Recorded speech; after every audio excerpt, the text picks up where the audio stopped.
Hello everyone, this is Audio from Advanced Mechanics and welcome to another episode of Know Your Car. So in today's episode, I'm going to be talking about a specific component in your car's cooling system that regulates the flow of coolant in your engine. So without any waste of time, let's get into the video. So the component I'm going to be talking about today is called the thermostat.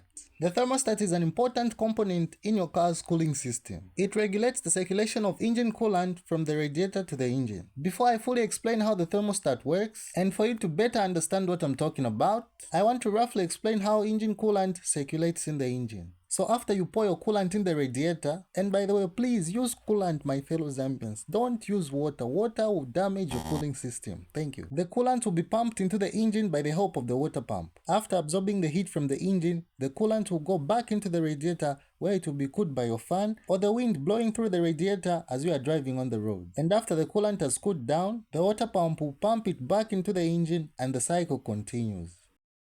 So now, why is the thermostat so important? For an engine to work at its best efficient level, the engine should be at its ideal operating temperature. And the thermostat helps your engine to reach its ideal operating temperature much faster. During cold starts, it basically blocks the flow of coolant to the radiator, resulting in the engine reaching optimal temperature much faster.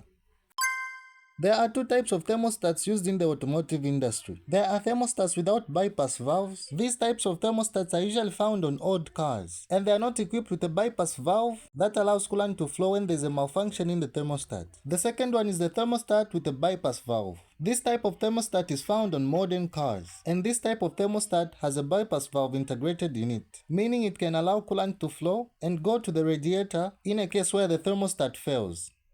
The thermostat is made up of a wax element, a piston, spring, a valve, seals, and a housing.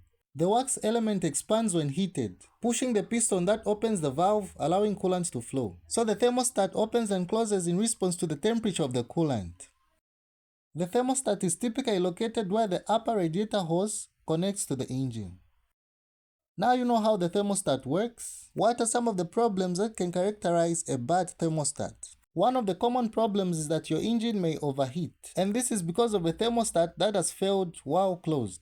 The second one is that your engine may take long to reach operating temperature, and this is brought about because of a stuck open thermostat. So make sure you check your thermostat whenever you notice these problems. And please, again, I want to say this, my fellow Zambians, don't delete your thermostats. I know a lot of people and of course other mechanics would recommend that you remove your thermostat. You can do that on old cars and it would still run perfectly, but in these modern ones, that's a no-no. Deleting your thermostat in these modern cars will just create a lot of problems for you, so don't just do it. And tell your mechanic about this because I know he will recommend that you delete your thermostat. Thank you for watching this episode of Know Your Car. If this video was helpful, make sure you like, comment and share. And to see more videos like this, you can follow Advanced Mechanics on Facebook and Instagram. See you in the next one and have a great day.